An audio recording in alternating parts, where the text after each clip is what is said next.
आप सभी को अपने YouTube channel Sudhir Singh official 8825 पे बहुत बहुत स्वागत है।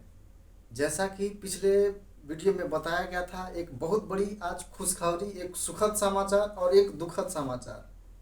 इस कड़ी में दोनों बातचीत, दोनों सुखद और दुखद दोनों की स्थिति कल्पना हम लोग खुद करेंगे और आज यह देखने का आज हम लोग कुछ देखेंगे। जैसे कि आप लोग को स्पष्ट दिखाई पड़ रहा होगा, बिहार शिक्षक नियमावली 2023।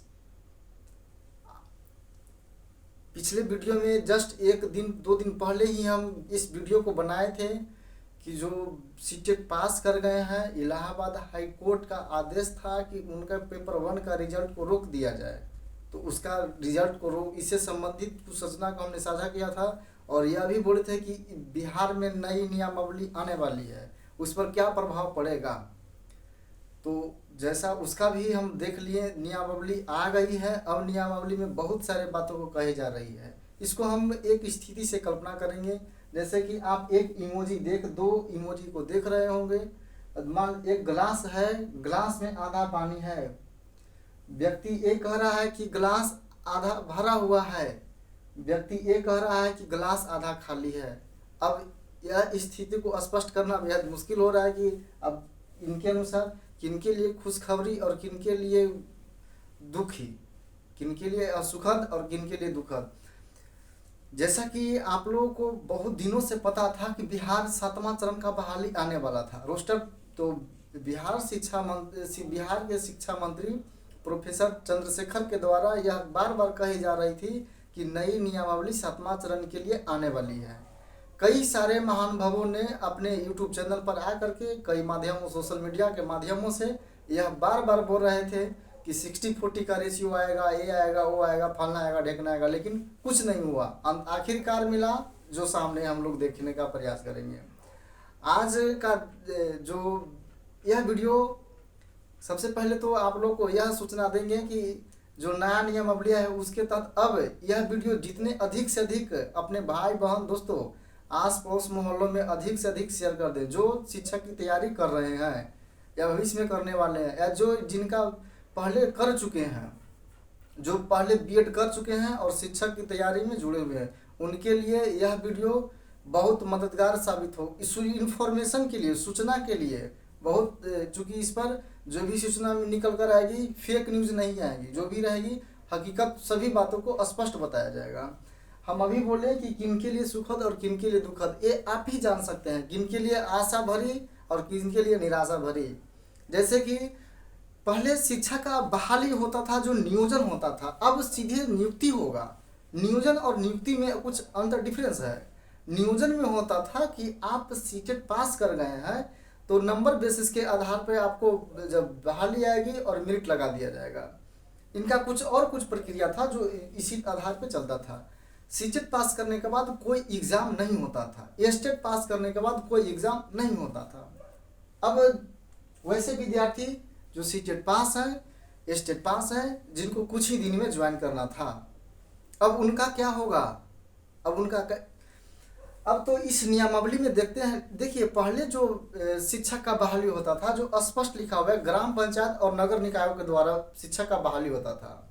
ग्राम पंचायत और नगर निकाय के द्वारा 2006 से बहाली किया जा रहा था। ये नीतीश सरकार का फैसला था, उस समय की बात बता रहे हैं, फ्लैशबैक की बात। और बिहार में अभी उसके तहत 4.5 लाख अप्रॉक्सीमेट शिक्षकों को बहाली किया गया है। तो अब उस आधार पे 2023 में एक नया नियमावली आती है और इस नियमावली में यह कहा जाता है कि यदि आप सीटेट पास हैं या स्टेट पास हैं, जो स्टेट लेवल पे होता था, जिसको बीटेट भी बोलते हैं, स्टेट जो पास हैं, उनके लिए एक अब आयोग का गठन, जो शिक्षा विभाग अपने स्तर से एक आयोग का गठन करेगी। यह अभी तक ये स्पष्ट नहीं हो चुका है। आप निश्चित कन्फर्म आपको यह बोला जा रहा है, यह स्पष्ट है, अभी आयोग का गठन नहीं किया गया है शिक्षा विभाग के द्वारा। ये बिहार शिक्षा मंत्री प्रोफेसर चंद्रशेखर ने स्पष्ट कर दिया है कि अभी आयोग के लिए गठन किया जाएगा। लेकिन बोलते क्रम में एक बार बोले कि बीपीएससी के थ्रू उनको, चूँकि वह जब मीडिया कर्मियों से बात कर रहे थे तो उन्होंने बोला कि जो शिक्षक पहले से नियोजन है और उनको अगर नियुक्ति राज्य शिक्षक जो सरकारी कर्मचारी के दायरे में अगर आना होगा तो उनको बीपीएससी के द्वारा एक एग्ज़ाम देना होगा। तो उसी क्रम में यह अनुमान लगाया जा रहा है कि अब यह एग्ज़ाम बीपीएससी कंडक्ट कराएगी। तो बीपीएससी कंडक्ट कराएगी तो उसमें बहुत सारे प्रक्रिया बात निकल कर बाहर आ रही है। अब उसमें बात यह निकल कर आ रही है कि जो सीटेट दिए हैं, जो स्टेट पहले से पास है, अब उनका क्या होगा? क्या आयोग का गठन किया जाएगा? कब तक किया जाएगा? ये तो एक नियमावली दे दिया गया है। अब इस नियमावली में बच्चे बहुत औंज पौंज है, बहुत इधर उधर कैसे होगा, कब तक आयोग का गठन होगा, वैकेंसी कब तक आएगी, क्या इसी के आधार पर। लेकिन हम लोग एक सकारात्मक पक्ष को लेकर आगे बढ़ेंगे इसमें। अब इसमें और देखिए, जब सीटेट और एस्टेट यदि आप पास हैं तो 1 to 5 में क्या होगा, 1 to 8 में क्या होगा, 6 और हाई 10+2 में क्या होगा, उसके लिए अलग अलग रोस्टर तैयार किए जाएंगे आयोग के द्वारा। और इसमें एक काफ़ी खास बात, 1 से लेके 8 तक 50% महिलाओं के लिए सीट आरक्षित रहेगी। एकदम स्पष्ट है, 1 से लेके 5 तक महिलाओं के लिए 50% आरक्षित रहेगी, रिजर्व रहेगा महिलाओं के लिए। और इसमें देखिए नियम सीटेट, आपको बोले सीटेट और एस्टेट जो भी लोग पास किए, अब एक इनको आयोग से परीक्षा देना होगा। अब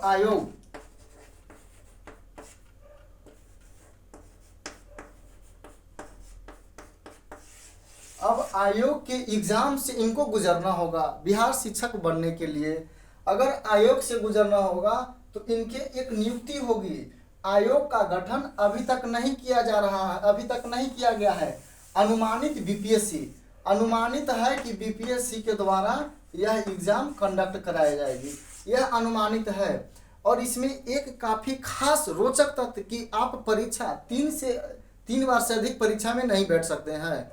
इस परीक्षा में जो भी आयोग ये परीक्षा कंडक्ट कराएगी, इसमें अभ्यर्थी 3 से अधिक बार नहीं बैठ सकते हैं। और इसमें बैठने वाले लोग बिहार का अस्थायी निवासी होना चाहिए, भारत का तो न होना चाहिए, और बिहार का अस्थायी निवासी होना चाहिए।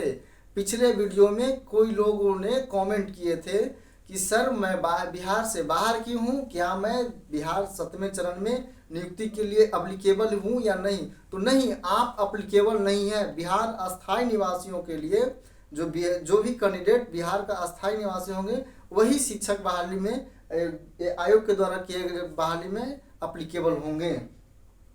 अब इसमें देखिए, पर इसमें अस्थायी निवास होना चाहिए कहाँ का? तो अस्थायी निवास होना चाहिए बिहार का।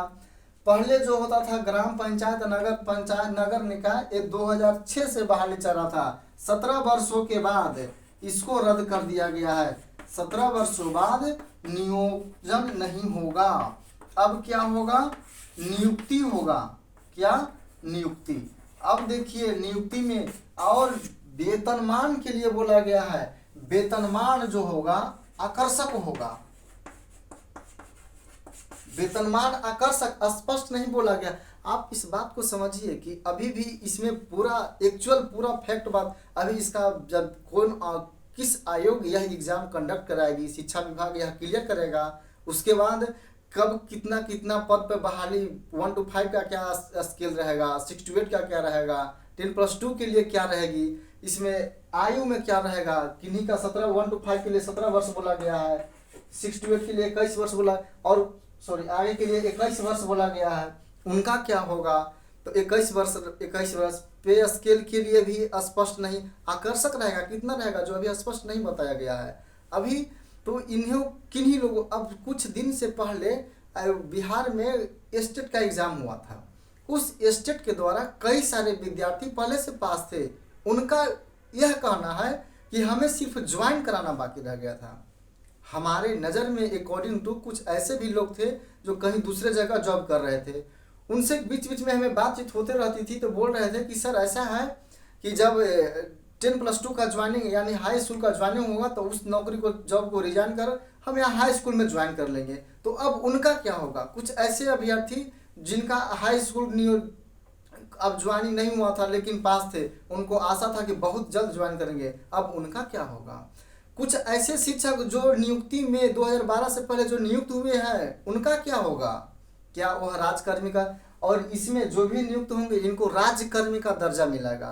इनको जितना भी बेनिफिट मिलेगा, राजकर्मी का जो बेनिफिट मिलेगा, जो इनको भी राजकर्मी का लाभ इनको भी मिलेगा। जो नियुक्ति से आएंगे, नियोजन से नहीं, जो अब नियुक्ति से आएंगे, यह कल ही से सोमवार से ही यह 2023 नियमावली सोमवार से ही प्रभावी हो गई है, ऐसा बिहार सरकार के द्वारा बोला गया है।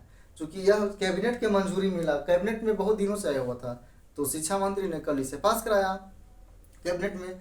अब इसमें देखिए काफ़ी रोचक, तो जो भी लोग अब यह जानकारी उनके लिए जो शिक्षक में जॉब करते हैं, जो नियोजन के थ्रू गए हैं, तो उनके लिए जो भी उनके लिए बीपीएससी द्वारा एक एग्ज़ाम कंडक्ट कराया जाएगा। उस एग्ज़ाम में उनको बैठना है। यदि वह पास हो जाते हैं तब उनको राजकर्मी का वो नियुक्ति वाले शिक्षक माने जाएंगे, और नहीं पास होते हैं तो वह नियोजन वाले ही कहलाएंगे। उनको नौकरी पे आँच नहीं आएगी, कोई दिक्कत नहीं होगा, बस उनको हाँ वर्ष में कुछ छूट दिया जाएगा, ऐसा बोला गया है कि वर्ष के अंतराल कुछ वर्ष को छूट दिया जाएगा। अब आपको धैर्य से और ईमानदारी पूर्वक अब पढ़ने की आवश्यकता है।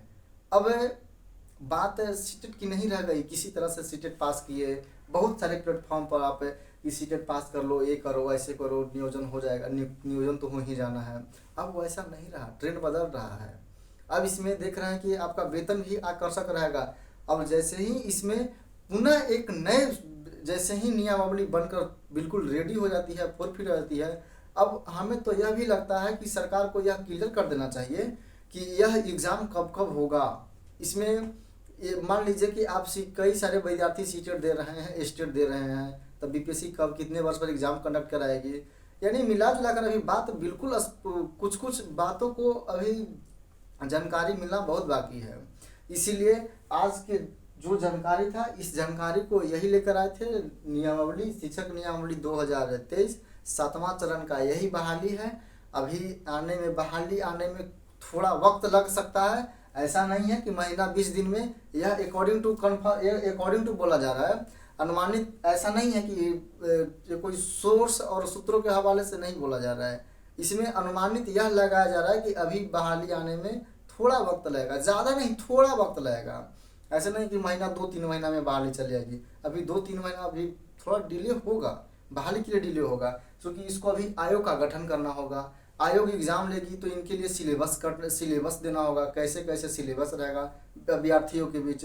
इसमें बहुत सारे प्रक्रिया निकल कर आएगी। जैसे ही और कोई नई इन्फॉर्मेशन मिल कर आता है, आपके पास एक नई सूचना दिया जाएगा, और बिल्कुल क्लियरेंस के साथ सूचना दिया जाएगा। और आपसे यह नम्र निवेदन है कि आप यह वीडियो को अधिक से अधिक लोगों तक शेयर करें, ताकि उन्हें सही सूचना मिल सके। भ्रामक नहीं, आप भ्रामक न्यूज़ों से बचें। अब एक आयोग एग्ज़ाम लेगी, ये सीटेट एग्ज़ाम अब सीबीएसई एग्ज़ाम नहीं कंडक्ट कराएगी कि सीटेट का एग्ज़ाम है, वर्ष में 2 बार होगा, कन्फर्म है। इसमें काफ़ी खास 3 बार ही बैठना है, ज़्यादा भी नहीं बैठना है, तो काफ़ी। और कुछ जो पहले से इंतज़ार थे कि अब तो हमारा सीटेट में नियोजन, सीटेट पास है, नियोजन हो ही जाएगा। हाँ, अब देखिए जो सीटेट पास है वो तो 1 to 5 में जाएगा। इसमें भी एक लफड़ा है। इसमें देखिए लफड़ा नहीं कुछ है, इसमें एक अब इसमें पूरा क्लियरेंस आना है कि जो सीटेट पास है, क्या अब जो सीटेट पास है 10+2 वाला में तो आयोग इसमें लेगा नहीं। आयोग जो लेगा सीटेट जो पास रहेंगे 1 to 8 में ही एप्लीकेबल होंगे। तो पीछे जैसे ही इलाहाबाद हाईकोर्ट ने बोला पेपर 1 का स्टे आएगा, तो बिहार में इसका स्थिति क्या होगा, बिहार में थोड़ा देखना पड़ेगा। 6 to 8 में पेपर वाइज बहाली होंगे, ये तो निश्चित है, ये तो फिक्स है। तो क्या बीएड वाले पेपर 1 में बैठेंगे, इसका भी देखना पड़ेगा। और बिहार से बाहर वाले को नहीं इसमें अलाउट होगा, बिहार से बाहर इसमें नहीं अलाउट होंगे, स्पष्ट बोला गया है। अब स्टेट की बहाली कब तक होती है, स्टेट की कोई नियमावली, स्टेट कोई ऐसा नहीं है कि स्टेट अब होगा कब होगा, और समय अंतराल भी नहीं है कि 2 साल के बाद निश्चित होगा, साल भर के बाद निश्चित होगा, या इतने समय के बाद स्पष्ट होगा, ये भी स्पष्ट नहीं किया जाएगा। अब स्टेट कब होगा तो बीपीएससी आयोग कोई भी आयोग, अगर बीपीएससी नहीं, एक बात कोई भी आयोग, वो कब तक आयोग एग्जाम लेगी, इसमें भी थोड़ा सा देखने पड़ेगा। तो नए सिरे से जब तक पूरा और नियमावली जब बिल्कुल फ्रेश बनकर आ जाता है, उस समय फिर आपको एक डिटेल्स नई सूचना, नया न्यूज दिया जाएगा। यह न्यूज उनके लिए जो शिक्षक की तैयारी कर रहे हैं, शिक्षक अभ्यर्थी के लिए, और यह न्यूज उनके लिए भी जो शिक्षक में नौकरी कर रहे हैं उनके लिए भी। आप भी निश्चिंत रहें, जो भी शिक्षक में नौकरी कर रहे हैं उनके लिए भी यह निश्चिंत रहें, उनको भी एक एग्ज़ाम देना होगा। बीपीएससी के द्वारा एग्ज़ाम कंडक्ट कराएगी, यह एग्ज़ाम देना होगा, एग्ज़ाम में पास करा जाइए, पास करिएगा तो नियुक्ति वाले शिक्षक माना जाएगा, वेतन पे के लाभ वही मिलेगा जो नियुक्ति वाले को मिलेगा। नहीं पास करने पर आपकी नौकरी पे आँच नहीं आएगी, ऐसा शिक्षा मंत्री के द्वारा बोला गया है। चलिए आज के लिए इतना ही। आई होप आप समझ गए होंगे। आप अपने दूर दूर तक इस वीडियो को शेयर करें, इस सूचना को। बहुत बहुत धन्यवाद। फिर मिलते हैं नेक्स्ट अगले वीडियो में बहुत जल्द।